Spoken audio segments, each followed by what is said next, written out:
నిఖిల్ హీరోగా తెరకెక్కిన కార్తికేయ ఎంతటి విజయాన్ని అందుకుందో ప్రత్యేకంగా చెప్పాల్సిన పని లేదు. 2014లో వచ్చిన ఈ సినిమా ప్రేక్షకుల్ని మంత్రముగ్ధుల్ని చేసింది. సైన్స్ ఫిక్షన్ నేపథ్యంలో వచ్చిన సినిమా అప్పట్లో భారీ విజయాన్ని అందుకుంది. ఇక దాదాపు 8 ఏళ్ల తర్వాత చిత్రానికి సీక్వెల్ గా వచ్చిన కార్తికేయ 2 కూడా మంచి విజయాన్ని నమోదు చేసుకున్న విషయం తెలిసిందే. ఈ సినిమాలో కేవలం తెలుగుతోనే కాకుండా బాలీవుడ్ లోనూ మంచి విజయాన్ని అందుకుంది.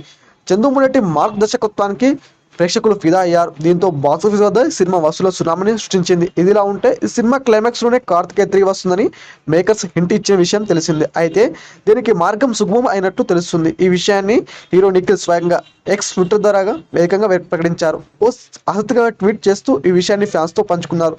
దీంతో కార్తికేయ మూవీ లవర్స్ కి గుడ్ న్యూస్ చెప్పారు. కార్తికేయ 2 చిత్రానికి కార్తికేయ 3 చిత్రం మొదలవుతున్నట్టు తెలిపారు హీరో నిఖిల్. ఈ విషయంపై ట్వీట్ చేస్తూ సరికొత్త అడ్వెంచర్ సెట్ చేసే పనిలో డాక్టర్ కార్తికేయ నిమగ్నమయ్యారు. త్వరలో రానున్నాం అని రాసుకొచ్చారు. దీంతో ఫ్యాన్స్ ఖుషి అవుతున్నారు. మరో అడ్వెంచర్ థ్రిల్లర్ను చూసేందుకు సిద్ధంగా ఉన్నట్టు కామెంట్ చేశారు. ఇదిలా ఉంటే ప్రస్తుతం ఈ ప్రాజెక్టు స్క్రిప్ట్ జరుగుతుందని తెలుస్తుంది.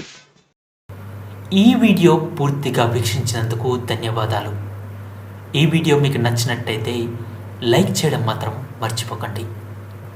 కామెంట్ చేసి మీ యొక్క వాల్యుబుల్ ఇన్ఫర్మేషన్ని మాకు తెలియజేయండి. షేర్ చేసి మీ ఫేస్బుక్, వాట్సాప్, ట్విట్టర్ కమ్యూనిటీకి మా వీడియోని పంచుకోండి. అంతేకాకుండా మా వీడియోని నోటిఫికేషన్ల రూపంలో పొందడానికి సబ్స్క్రైబ్ బటన్ని ప్రెస్ చేసి బెల్ బటన్ని నొక్కండి. Thank you for watching.